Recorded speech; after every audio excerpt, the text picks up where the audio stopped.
Olá! O Inove Talks é um podcast de hoteleiros para os apaixonados pelo setor do turismo em Portugal, onde falamos com quem vive o dia-a-dia da hotelaria e nos seus bastidores faz acontecer.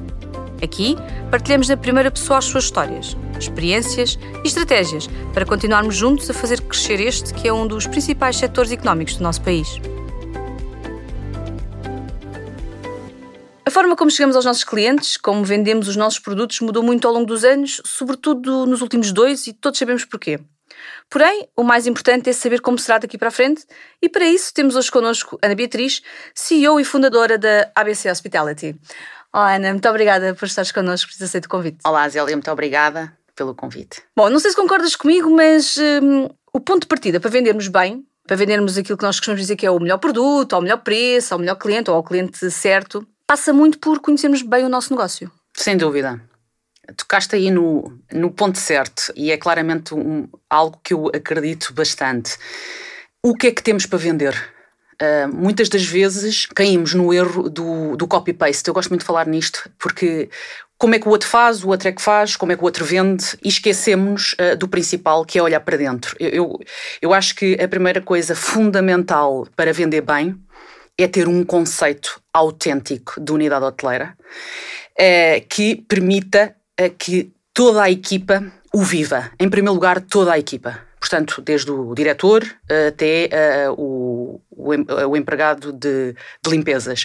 Porquê? Porque é essa genuidade e esse sentir de que realmente estamos com uma unidade hoteleira diferenciadora que tem serviços de que de alguma forma pertencem-lhe e que são diferentes só por si. Portanto, eu acho que sem dúvida alguma que o produto que nós construímos dentro da nossa unidade e com os nossos é o que nos permite depois ter segurança na venda e naquilo que é a comunicação aos outros, porque parte por dentro. E se nós estivermos muito seguros daquilo que temos e sinceramente acreditarmos no que vendemos, é o ponto de partida. Até por termos um hotel com as mesmas características, na mesma localização, com a mesma infraestrutura, não significa que tenhamos que atingir o mesmo cliente, o mesmo tipo de cliente, não é? Esse é outro tema extremamente importante, Zélia, que é a segmentação.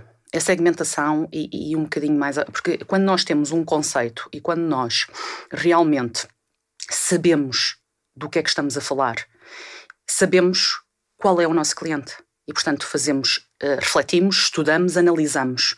Há aqui uma componente muito importante de informação que é preciso constantemente o hoteleiro ou quem estiver ligado naturalmente a este lado de venda consiga entender quem é o seu segmento. E não vão a todas. Segmentem-se, porque o ir a todas é o pior erro. É o pior erro, porque tira o quê? O foco. Nem sequer conseguimos agradar a todos e, portanto... Sem dúvida. Portanto, no pé. Nós temos de ser bons num ou dois e muitas vezes também ter a humildade de aprender com a própria procura. Porque muitas vezes, uma coisa que acontece muitas vezes é... Nós fazemos os conceitos hoteleiros, nós estudamos naturalmente para onde é que a unidade hoteleira deve dirigir-se, mas muitas vezes somos surpreendidos que a procura é diferente. Quando tu dizes a procura é ouvirmos o nosso cliente. Ouvir o que é que eles nos transmitem, muitas vezes sem ser por palavras, não é? Exato. E às vezes até há serviços que nós implementamos e que depois o cliente não usa. E portanto há aqui um constante... Eu costumo dizer até que a unidade hoteleira é um ser vivo. E porquê é que eu digo isto? Porque é neste constante de ouvir os corações todos, seja os corações internos, seja os corações externos, que nos permite realmente ir ao encontro da satisfação total da unidade hoteleira. Então, realmente é aqui um constante aprendizagem. Eu acho que todos os dias, se nós tirarmos um bocadinho para refletir na nossa unidade hoteleira e no progresso, e muitas vezes em situações que não é o progresso, que é a antítese, nos permite claramente encontrar um caminho mais sólido, mais consistente e muitas vezes mais eficiente. Isso é uma mentalidade relativamente recente. Antigamente nós construíamos hotéis em prol daquilo que o administrador achava que era o produto procurado, não é? E hoje em dia verificamos que essas infraestruturas acabam já não estar muito adaptadas àquilo que hoje em dia se procura e têm grandes dificuldades de transformação, não é? De adaptação àquilo que são os novos perfis de clientes. É claramente. Aliás, nós ainda vivemos numa hotelaria muito tradicional, como a Zélia sabe, em Portugal, e que urge alterar. e urge alterar para algo mais flexível. Portanto, hoje a procura também nos ensina, portanto o cliente também nos ensina, o hóspede também nos ensina, deixa de ser o que nós gostamos ou o que nós aprendemos uma vida toda. Isso é outra coisa muito interessante, que é, eu tirei o meu curso há bastantes anos, mas todos os anos eu estou num update constante e portanto é nesse update constante que nós conseguimos inovar e na realidade nós hoje temos mesmo que estar muito mais abertos e muito mais humildes. Eu vou trazer esta palavra porque eu acho que é extremamente importante a humildade para que o administrador, o diretor ou quem tiver em fator de decisão consiga entender uma coisa por si só. Ele, essa pessoa, por norma só tem 1 ou 2 talentos dentro dele. Os outros têm que procurar no grupo e têm que ouvir o grupo, as pessoas que ele contrata, as pessoas que estão nos locais certos e muitas vezes as empresas de outsourcing que hoje em dia começam a ser uma mais-valia, principalmente para unidades independentes e que naturalmente aportam informação preciosa que eles não têm. E terem essa humildade de reconhecer, eu acho que é um passo extremamente importante para essa mudança. É uma questão de mentalidades. E efetivamente estamos a precisar que algumas mentalidades se chocalhem um bocadinho, que é para termos aqui alguma transformação um bocadinho mais visível, não é? Mais acentuada. Bom, o perfil do cliente também mudou, não é? Nós já tivemos um episódio com o João em que falámos do perfil do cliente, mas como é que nós conseguimos, ou como é que uma unidade hoteleira, e assumindo que a grande mancha de unidades hoteleiras nacionais são hotéis independentes, pequenos grupos hoteleiros que não terão o conhecimento, as pessoas disponíveis para esse trabalho, para essa avaliação, como é que nós conseguimos olhar para o mercado e definir o nosso perfil de cliente? Onde é que vamos à procura? O que é que temos que ter em atenção quando nos visitam? O tal escutar o que o cliente nos está a dizer direto ou indiretamente? Bom, por partes, não é? Portanto, como é que nós chegamos à segmentação ou ao perfil, não é? Portanto, eu em primeiro lugar, eu acho que a unidade hoteleira está inserida num todo.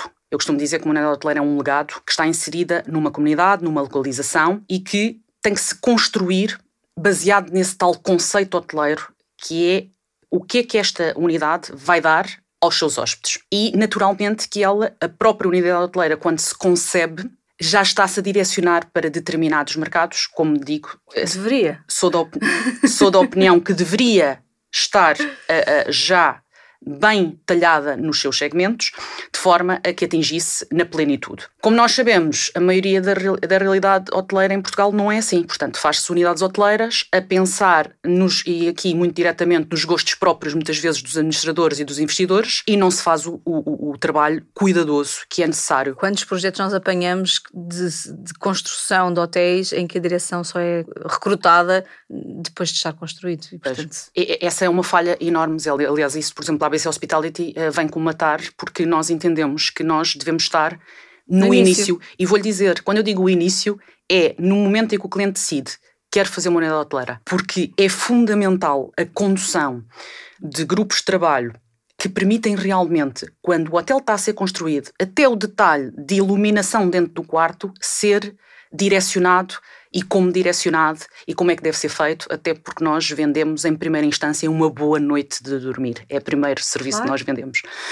Mas na realidade, o que eu acho que ajuda, falando de unidades pequenas e unidades independentes, onde há uma dificuldade grande interna de ter os seus talentos, eu acredito que o outsourcing é claramente uma mais-valia para a unidade independente, que pode beneficiar desse suporte, porque nós, para fazermos decisões, sejam elas quais forem, precisamos de informação. E formação credível. E este é outro assunto que eu vou tocar, que é preciso informação e formação credível e precisamos de beber. E provavelmente devemos investir nessas tais empresas que nos ajudam e que são nossos parceiros, de forma a obter a informação para tomar a decisão e para ajudar o crescimento da unidade hoteleira. E, portanto, acredito que também o uso da tecnologia, até porque estamos na era digital, cada vez falamos mais disto. Falamos muito disto, mas também temos algo que é muito interessante, fala-se muito e depois, concretamente, temos muito a fazer, mas realmente temos tanta tecnologia e temos tão bons parceiros hoje em dia em Portugal, tão talentosos, que nos podem ajudar, porquê não ter a humildade de reconhecer que é preciso ajuda? Para além da humildade, acho que é uma questão de mindset, na realidade. Os hoteleiros são muito bons naquilo que fazem, na arte do receber, não é? Os seus hóspedes, mas depois acabam por estar tão embranhados naquela operação, naquela rotina de hotelaria, que acabam por não se aperceber daquilo que está a acontecer à volta. O Covid veio trazer, infelizmente, essa parte boa, veio despertar um bocadinho mais, as pessoas tiveram que parar, tiveram que arranjar novas formas de gerir, de vender, de coordenar as suas próprias equipas, e veio abrir um bocadinho as mentes. Mas ainda não foi suficiente, ainda há aqui um longo caminho, e como estava a dizer e bem, as empresas de outsourcing também nessa parte de projeto, de planeamento, vêm colmatar uma deficiência que na realidade tem a ver com a parte financeira, porque o investimento não é tão elevado, não é? Não temos que contratar pessoas a tempo inteiro para esse projeto. Por outro lado, nas consultoras nós conseguimos ter um leque de know-how muito mais vasto, não é? Uma experiência muito mais alargada, que vai fazer, obviamente, com que o projeto seja de maior sucesso, não é? E com a importância de dizer uma coisa, Zélia, que isto na cabeça dos investidores e administradores é muito importante. E somos um custo variável. Certo. E não somos custo, somos investimento. É exatamente. Isto também é outro tema muito importante. A diferença entre custo e investimento ainda não está muito clara na mente deles. Não está, mas deveria cada vez mais estar na mente de todos, porque nós, quando aprendemos, eu acho que, por exemplo, um mapa de exploração e um mapa de business plan e todos os mapas têm que ser constantemente adaptados a uma realidade e têm que ser reinterpretados. E nada é estático hoje em dia. Nada é estático. E o preço é um bom exemplo, já iremos falar sobre isso, não é?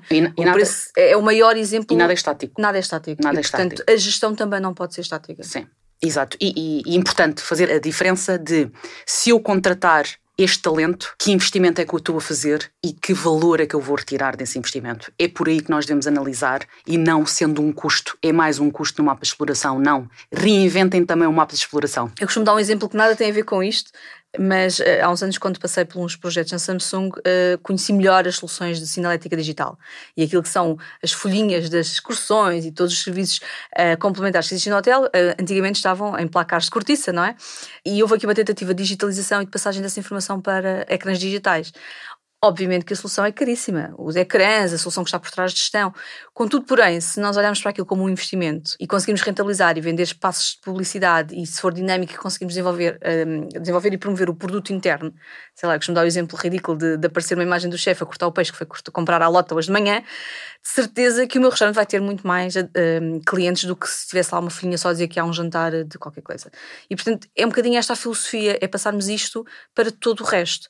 E a verdade é que estamos a evoluir, e vamos falar sobre isso aqui em termos de comercialização, estamos a evoluir e temos que conseguir acompanhar. E se não fizermos este passo, esta transição, vamos ficar para trás garantidamente, não é? Sim. Bom, como referi no início, os últimos 2 anos foram um bocadinho atípicos, não é? Todos ficámos aqui um bocadinho baralhados, não sabíamos bem o que é que havíamos de fazer. E veio para a discussão pública um bocadinho com outro tipo de intensidade, reservas diretas, reservas via OTAs, os contratos tradicionais, os allotments, as garantias. O que é que mudou e que vai ter agora repercussões daqui para a frente? Bom, em primeiro lugar, eu acho que o Covid ou a pandemia trouxe-nos aqui oportunidades grandes. Aliás, quando vem uma crise, vem a oportunidade de mudança e de repensar. Eu acho que esta história das OTAs rebentou a bomba. E rebentou a bomba muito simplesmente por isto, que é muito interessante, e isto aplica-se a tudo. Quando nós temos entidades como as OTAs que só vivem para elas próprias e não vivem para os outros, então estamos muito mal, e estamos a falar em tudo. Hoje em dia, eu acho que uma das mudanças que eu espero que cada vez mais venham de cima é a partilha, e a partilha igualitária. A parceria, não é? Uma relação win-to-win. Exatamente, parceria com partilha igualitária. E o que aconteceu foi que, assim que arrebenta o Covid, nós temos imensas unidades hoteleiras, mas muitas dependentes da célebre Bookings, Expedias e etc., e que tinham feito, e portanto já tinham no seu encaixe financeiro várias reservas. Sim, que estava na moda as tarifas não reembolsáveis. Não reembolsáveis, e portanto, mas que ajudavam bastante, e vamos lá ser também verdadeiros e sabendo, portanto, ajudavam bastante a esse financiamento e essa concretização. Atenuavam a sazonalidade em termos de tesouraria, não é? Portanto, ajudavam bastante. E o que é que acontece? Decidiram unilateralmente, bom, nós vamos aqui reembolsar os clientes todos e pronto, e vamos ver. Eu acompanhei unidades hoteleiras pequenas que realmente era aflitivo. E como é que é possível ficarmos ou estarmos nas mãos que já não estamos, e Zélia, e isto é ótima notícia, portanto, desde o dia 1 de janeiro, que o decreto-lei que altera o regime da concorrência entre os hotéis e plataformas de reserva acaba com a cláusula da paridade e, portanto, há aqui uma mudança grande a boas acontecer. Notícias, finalmente. Portanto, boas notícias que permitem, então, também, com mais consistência, isto que estávamos a falar. Na realidade, não há dúvida nenhuma que as OTAs são um instrumento de marketing digital valiosíssimo. Não há dúvidas nenhumas. As coisas devem ser pensadas e pesadas, mas, na realidade, uma unidade hoteleira deve ter no seu website, obviamente, um bom instrumento, e tem que ter, e naturalmente, hoje, não há volta a dar, o website tem que ser um ótimo instrumento. E não pode ter um formulário de contacto. Pois, e não pode. Que não... E não pode. E realmente, hoje, e desde o dia 1 de janeiro, que podemos lançar no nosso website conteúdos bons que nos permitem reservas diretas e que realmente conquistem o universo, não é, da plataforma digital, porque hoje em dia toda a gente vai à montra digital e toda a gente que vai comprar na montra digital e obviamente se o nosso website tiver a capacidade de criar essa ligação e que é emocional com o cliente, obviamente que as reservas diretas vão subir e ainda bem que... Ana, fazendo um bocadinho de advogada do diabo, é assim que os meus clientes me conhecem, porque eu tento sempre ajudá-los em tudo o que possam na gestão dos seus negócios. O decreto-lei está do lado dos hoteleiros, mas as OTAs têm um poder, ganharam um poder nos últimos anos de influência sobre o cliente abismal. Os seus hoteleiros vão comprar essa guerra? Eu acho que é uma opinião meramente provisional, porque ainda não sabemos o que é que vai acontecer. Não é? Eu vou-lhe dizer, eu compro. Pronto. Eu compro as guerras, aliás, se a Zélia é assim, eu também sou conhecida no mercado por ser a pessoa disruptiva. Aliás, eu cresci num mundo hoteleiro e todos os dias a minha sensação é que quero aprender mais para que as coisas evoluam de uma forma diferente e justa. E se eu tivesse uma unidade hoteleira, claro que sim. Eu tenho hoje em dia ferramentas que me permitem, mas juntamente com... Óbvio, atenção, eu não quero descartar, nem vou descartar OTAs nenhumas. De todos. Pelo contrário, o que eu quero fazer é, eu tenho um cesto e vou pôr os ovos de uma forma racional, bem pensada e eficiente, de forma que eu consiga, obviamente, aumentar as minhas reservas diretas, porque realmente pagar sempre valores como entre os 18%, que é o mínimo, até 25% de comissão, é um valor muito pesado, especialmente em unidades hoteleiras independentes. E, portanto, eu acho que vale a pena comprar guerras desde que essas sejam para o melhor do todo. Acredito também que as OTAs, mesmo com estas decisões também, eu acho que as OTAs também vão estar noutra posição também de negociação. Não é? Connosco. Eu acho que todos nós, com esta mudança e com as mudanças que têm vindo a acontecer, se todos nos reajustarmos, porque todos nós precisamos uns dos outros. A questão é essa, é que se formos todos, temos um poder, não é? Com certeza. Obviamente que unidades hoteleiras com equipas de vendas terão uma capacidade de gestão do website, de redes sociais, diferente do que uma unidade mais pequena, não é?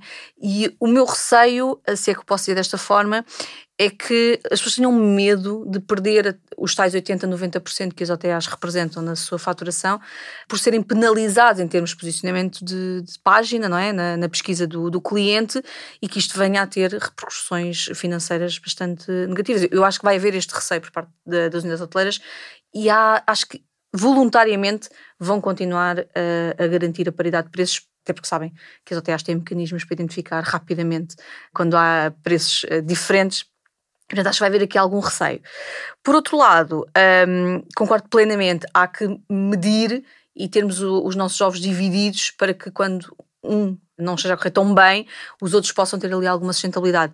Mas também é verdade que os tais 18% ou 23% ou 25% que pagamos às OTAs não são só pela reserva em si, também são pela visibilidade que nos dão em todos os mercados, que nós individualmente nunca lá conseguiríamos chegar. E, portanto, daí esta importância de analisar o negócio e tomar decisões informadas, dividindo aqui os males pelas aldeias. Não podemos estar, efetivamente, dependentes 80%, 90% de uma ou duas OTAs, porque depois não seria o primeiro caso de falência de um grande operador turístico, não é?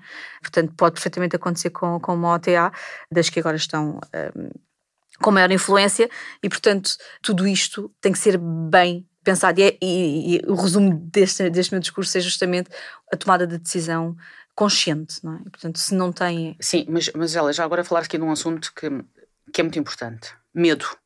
Palavra medo. Eu vou pegar na palavra porque acho que a palavra é muito importante e estares a trazer aqui. O medo é o sentimento mais bloqueador da mudança.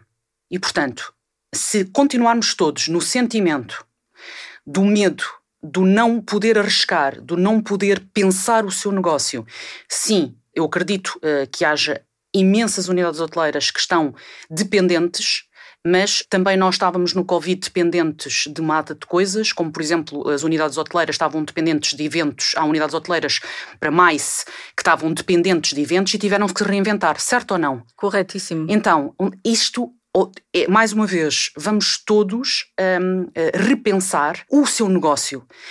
É importante, é mesmo importante, este fator de decisão, de tomar a decisão de vamos para a direita ou vamos para a esquerda, requer uma paragem. No fundo é assumirem as rédeas do seu próprio negócio e não... Com certeza. Porque até aqui o que tem acontecido é que está aqui, olha, este é o meu negócio, vende lá ao preço que tu conseguires e eu pago-te, pronto. E pronto. Isso é o mais fácil, é o que tem sido, aquilo que eu entendo é tão fácil assim, então estou sentadinha na minha cadeira, não faço nada. As reservas caem aqui. Não pode ser. E, portanto, é isso que se querem alteração, muitas das vezes se a unidade hoteleira quer alteração, tem de trabalhar para isso. A alteração surge de dentro, não é? A alteração surge de dentro. Eu vou voltar outra vez àquilo que iniciámos no início. Exato. Claro, vem de nós a nossa alteração. Obviamente, com ponderação e cuidado. E eu costumo dizer uma coisa, a comunicação é essencial. Chamar os parceiros para uma mesa e conversar, negociar. Porque, assim, as OTAs não são bichos para bom nenhum, como diz a Zélia, e muito bem, eles são necessários para a nossa montra digital. Quantas unidades hoteleiras estão numa montra digital? Costuma-se dizer, se não estás na Booking, não existes. Pronto. Mas depois, por exemplo, existem muitas unidades hoteleiras que não querem estar na Booking. Eu posso dizer que iniciámos, portanto, que a ABC Hospitality teve unidades hoteleiras que não quiseram estar na Booking, não quiseram abrir os seus hotéis estando na Booking. Foi um plano estratégico. E porquê? Porque há outra coisa que também nos esquecemos. É que muitas vezes o estar em todas é depreciativo. Certo. E mais uma vez, lá estamos em todas, assinar contratos e muitas das vezes sem ler o que lá vai escrito. O que vai lá escrito. Andamos aqui todos num fervezinho, mas não estamos a fazer nada. Porquê não estamos a fazer o nosso trabalho? E o nosso trabalho é o quê? O nosso trabalho é recolher informação, saber o que é que temos para vender e, se calhar, o que é que não temos para vender. Quantas coisas nos interessam? Não, e quantas coisas é que nós temos, que dizemos que temos para vender e que vamos ao longo do tempo, que está só a encher ali o Booking Engine, com não sei quantas ofertas que nem sequer saem. Sim. Para quê? Ou seja, novamente, eu acho que esta palavra do refletir, analisar, estudar e usar o máximo de tecnologia que temos é claramente uma sugestão que eu faço para que possamos andar para a frente de uma forma mais corajosa. Sem dúvida, concordo plenamente. Bom, tu vais falando e eu vou me lembrando de 10 mil coisas que podíamos discutir aqui, mas temos que nos cingir ao tema e ao tempo que temos aqui para conversar. A comercialização com as OTAs, com os tour-operadores, penso que todos os hoteleiros já estão familiarizados, não faz sentido estarmos aqui a explorar muito mais esse tema, mas tocaste num ponto muito importante que é o website. E gostaria de explorarmos aqui um bocadinho mais esse tema, porque recentemente estive de férias e quando fui, eu já sabia o destino, sabia mais ou menos o hotel, e quando entro na página vou às rates e vejo tabelas de preço, portanto estamos a falar de final de 2021, e eu vejo lá rates de 2019, um PDF, um ficheiro qualquer estático, em que eu tinha que ir à procura da tipologia, das datas, e depois que na realidade aquilo não bate nada com nada, porque vou às OTAs e os preços não têm nada a ver. E ligamos para a unidade hoteleira e ou nos dão preços mais altos, ou nos dão eventualmente o mesmo preço que a OTA tem. Isto tudo está errado. Completamente. Sites estáticos que não mexem há não sei quantos anos, motores de reservas que não funcionam, ou então os pedidos de contacto. Portanto, vamos lá. Estratégia, planeamento, mais uma vez, não é? Nós, quando iniciamos uma unidade hoteleira, quando nós começamos o nosso trabalho, a nossa primeira preocupação para o nosso investidor ou cliente é: vamos construir uma marca que transmita a essência do produto e do conceito, e também a envolvência, que é extremamente importante, o senso de comunidade, para criar conteúdos, para que o website seja o primeiro. A nossa primeira preocupação em estratégia de vendas e de marketing é um bom website. E um bom website, hoje em dia, o investimento não é assim tão grande. E, mais uma vez, é um investimento que deve ter o essencial. Nem deve ser muito extenso, mas que deve recorrer e cada vez até mais... porque muita informação acaba por fazer um barulho visual que nada traz de mais-valia. Eu hoje em dia acho que um bom vídeo, mexe logo com o lado emocional e o engagement emocional que a pessoa vai ter, e a pessoa vai olhar para aquilo e vai sentir uma conexão com. E depois, claramente, as informações muito necessárias e depois a atualização no imediato. Eu até costumo dizer que eu acho que a unidade hoteleira com um bom website deve ter logo o meio de pagamento e tudo. À la Booking. Ou seja, claro, feito, está lá. Se nós vamos competir com as OTAs, temos de estar igual. E portanto está ali, o cliente não tem que sair, não tem que mandar o cartão de crédito, está lá tudo, a pessoa fecha o seu negócio e é feito imediatamente. Até porque se não for assim, muitas vezes o que acontece é o cliente até está convencido, mas depois o processo não flui, se ele não duvida ali da segurança daquele procedimento. E muito isso, acontece muito isso. Não nos posso esquecer que a maioria dos nossos hóspedes, muitas vezes, ou da maior parte das unidades hoteleiras, até é mercado internacional. E o mercado internacional tem um mindset muito diferente do mercado nacional. E uma das preocupações é, se ele por acaso sente que há alguma falta de profissionalismo, ele vai ficar na dúvida. E, portanto, porque o website é a nossa montra. Ora, se nós passamos falta de eficiência, falta de brio, de cuidado, então o que é que estamos a passar? Estamos a passar que internamente, mais uma vez, há alguma coisa que não está bem, porque aquilo é a montra, não é? E, portanto, eu considero o website uma das ferramentas mais importantes de venda de uma unidade hoteleira, desde que haja aquele tal planeamento estratégico que falámos antes, sabemos o que é que vamos vender, para onde é que queremos vender, e que palavras usar no nosso website, tão importante que palavras usar, e depois, algo muito importante, ou tão importante, constante atualização. Para mim não é, se nós queremos estar constantemente visíveis, o update do website é extremamente importante. E até mesmo o que estamos a vender. Ou seja, porque é que hoje lançamos uma tarifa com um quarto, com um serviço, mas se calhar podemos fazer um add value hoje, amanhã fazemos outro. É preciso haver investimento nesta área de constante update de website. E sem ele, vamos ter a sensação que a Zélia teve quando agora fez vai para o website. Até estava interessada, mas depois começa a ter as suas questões, porque realmente depois até liga. E depois outra coisa que é, para mim, outra coisa muito importante. Estou-me a repetir, estou a imaginar o comentário. Que é muito interessante, é o recepcionista nem saber quais são os preços. Isso é outra coisa que não pode haver. Há o departamento, obviamente, reservas e recepção, cada um, obviamente, tem os seus diferentes serviços, mas há uma coisa que eles estão no mesmo barco, que é na venda do hotel. E na venda do hotel, todos, recepção num todo, têm que saber vender na ponta da língua. E, portanto, se há um cliente que liga, olha, qual é o seu melhor preço para hoje? Ele tem que saber. Tem que saber o melhor preço para hoje e tem que saber o melhor preço que pode fazer e até onde pode ir. Porquê? Porque é nestes detalhes internos de grande consolidação, de grande eficiência entre todos, é que nós ganhamos o cliente. Quantas vezes não estamos a perder reservas diretas com um simples telefonema para uma recepção? Eu registro todos os dias. Eu queria falar um bocadinho melhor sobre esse atendimento telefónico e via e-mail, mas só fazer aqui um parênteses ao que estava a dizer, que é, antes de toda essa gestão do website e desse dinamismo diário, praticamente, há algo que eu vou sentindo quando vou acompanhando os meus clientes, que é a própria escolha da empresa tecnológica para o desenvolvimento do website. Nós temos no mercado imensas, centenas, milhares, se calhar, de empresas que fazem sites, mas com todo o respeito por todas elas, nem todas sabem fazer websites de hotelaria. E isso faz com que o projeto, logo à partida, tenha dias contados. Depois existe a negociação contratual, eventualmente com essa empresa, na medida em que nós não podemos estar dependentes de cada vez que queremos alterar uma palavra, não é? Porque temos que saber escrever bem e temos que procurar as palavras certas. De cada vez que queremos mudar qualquer coisa no site, estamos dependentes de uma empresa que demora não sei quanto tempo e que ainda por cima nos vai dizer que aquilo agora vai custar não sei quanto dinheiro. Não pode ser assim. Eu estou a acompanhar um projeto recente que existe uma loja online e simplesmente nem sequer conseguimos falar com a empresa para falar de integração. E, portanto, se os sistemas depois não estiverem integrados, é estarmos a deitar dinheiro ao lixo. Não podemos estar dependentes das empresas tecnológicas. Elas, à semelhança das consultoras, não é? Elas existem, são investimentos, sai-nos mais barato do que sermos nós a desenvolver produtos próprios, mas temos que saber o que é que estamos a contratar.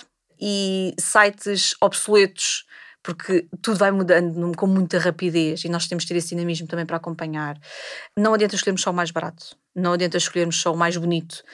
Tem que haver aqui uma panóplia de coisas que no final do dia correspondam àquilo que são as nossas necessidades e, neste caso, esta versatilidade, não é, de gestão do website.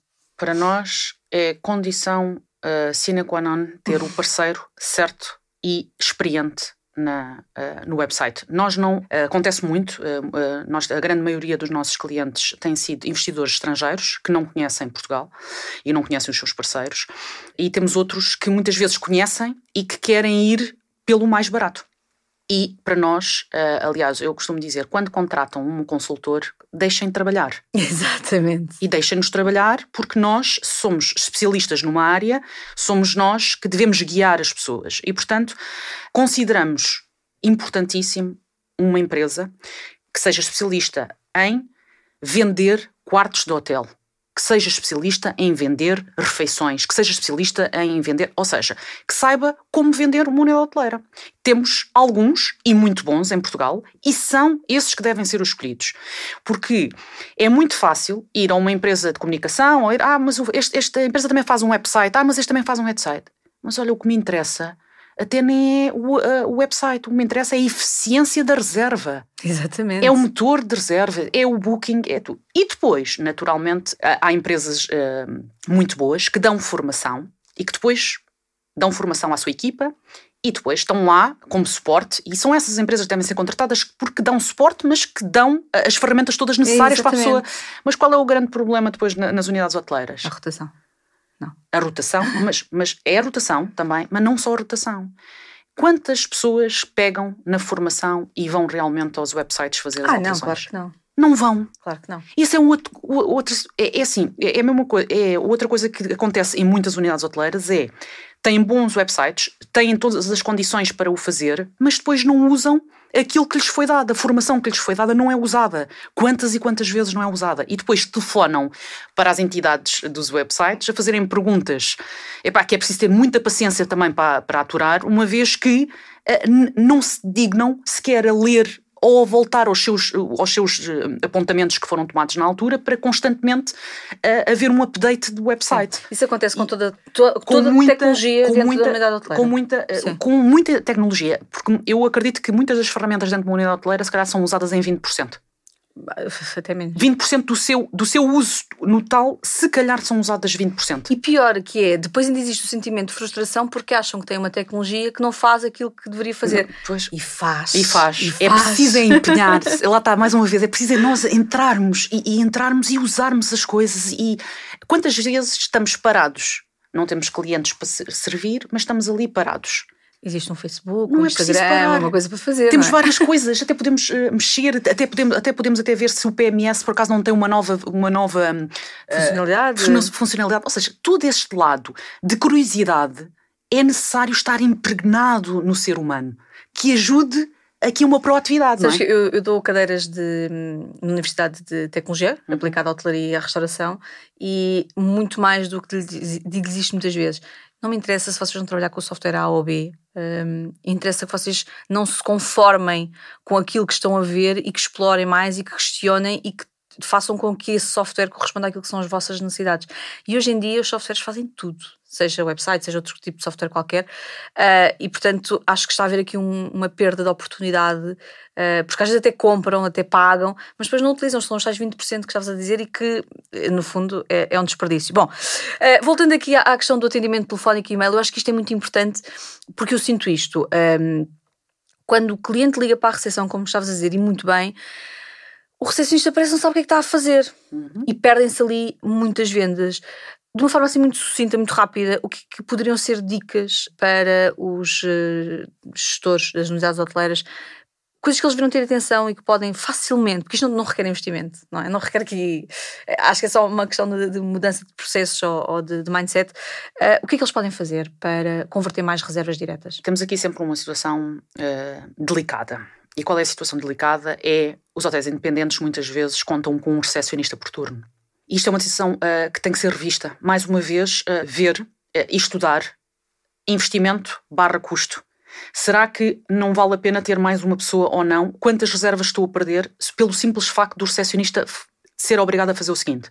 Ele está com 30 mil check-ins à frente, recebe uma chamada do telefone que tem que atender e é uma reserva. Como é que ele vai fazer? Vai passar à pessoa das reservas, mas muitas vezes basta fazer este pequeno detalhe. Passa as reservas por acaso não atendem. Isto não é fácil, atenção, eu não tenho aqui uma sugestão milagrosa, porque cada um sabe do seu... Sim, cada estrutura é da uma estrutura. Mas na realidade, eu acredito que se percam muitas reservas diretas com telefonemas para a recepção. Muitas mesmo. E isso deve ser auscultado até com o próprio recepcionista. Uma das coisas que eu acho interessante e eu acredito muito nisto, quando nós falamos com os nossos funcionários, nós estamos realmente a utilizar a maior ferramenta do negócio.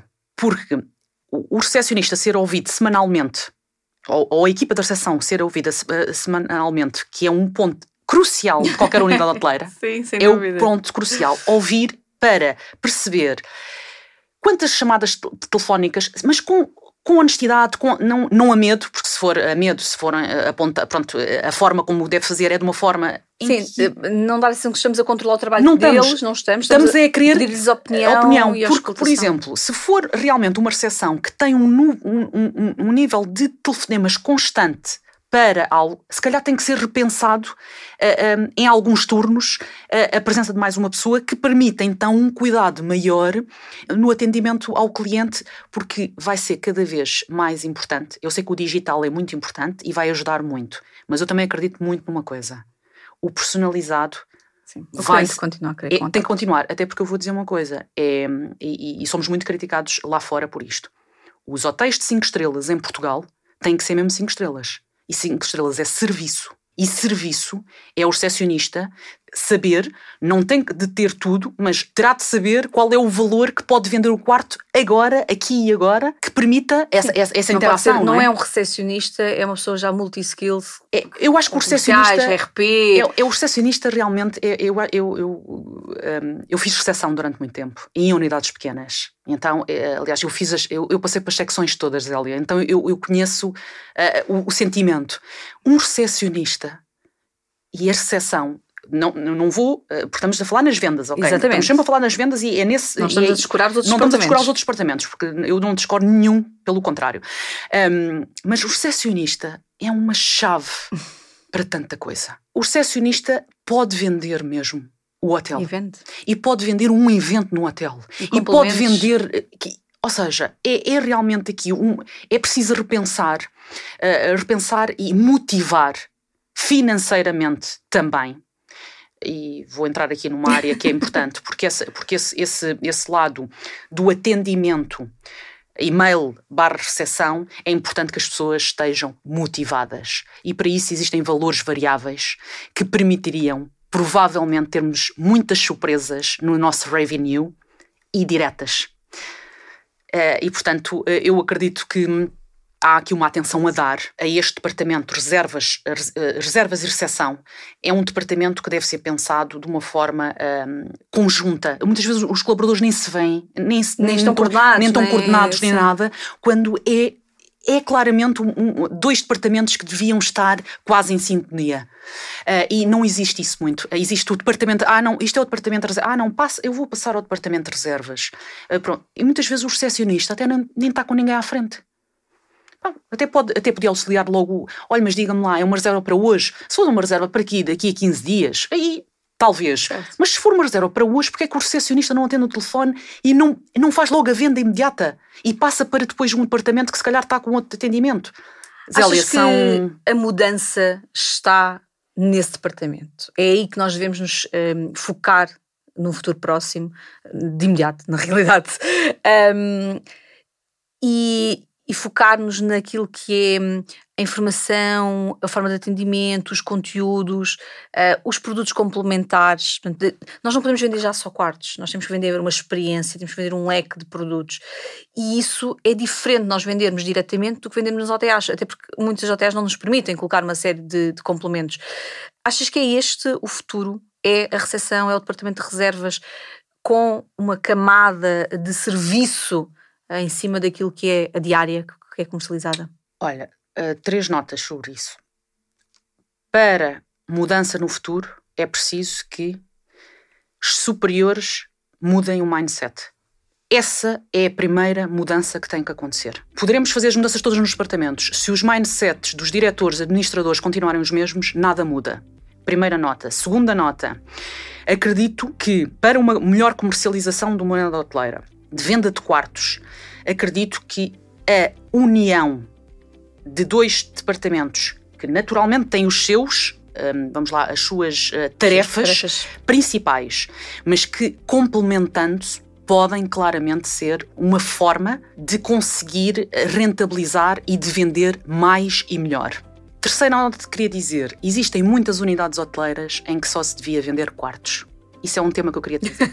Muitas pessoas falam, eu tenho que pôr isto e tenho que pôr aquilo e tenho que pôr... Eu discordo e vou-te dizer, mais uma vez, se eu sou um hotel de cidade, vocacionado para um mercado deste ou este, em que a maioria do cliente até só quer dormir, nem pequeno almoço já quer. Ou seja, vou voltar outra vez ao início sempre. Porquê é que eu não dou aquilo que eu sei que o meu cliente quer? Eu provavelmente, porque é que não simplificam? Porque é que não pensam no seu hotel? Talvez um hotel que está no centro da cidade, onde hoje em dia há tantos universos de brands, cafés giros, não sei o quê. Estamos a falar de Lisboa. Sim. O cliente, o que é que o hóspede vai querer? Se calhar só quer um quarto. Talvez devíamos pensar também nisso, mas também devemos pensar, como tu dizias, que é vender um quarto e um bom pequeno almoço. E o pequeno almoço, que é claramente e continua a ser uma das experiências mais importantes num hotel, e todos nós sabemos pelas estatísticas que temos, mas atenção, as coisas estão a mudar e há muito cliente que já não quer pequeno almoço. E isto é uma chamada de atenção, especialmente hotéis urbanos e de cidade. Fora é diferente. E depois, obviamente, começar a vender e a pôr alguns serviços que fazem sentido para aquela unidade hoteleira. Agora, por favor, não vão ao copy-paste. Não façam igual ao vizinho do lado só porque sim. Olhem para si e vejam que se calhar vocês não têm na vossa montra room only e precisam. Acho que essa é a grande conclusão desta nossa conversa. Chegamos assim ao fim de mais um episódio da Zinov Talks, um projeto de Itebas Verguest. A nossa próxima convidada será a Patrícia Porçota Moraes, General Manager dos Sun Hotels, com quem vamos falar sobre como comunicar melhor com os nossos clientes.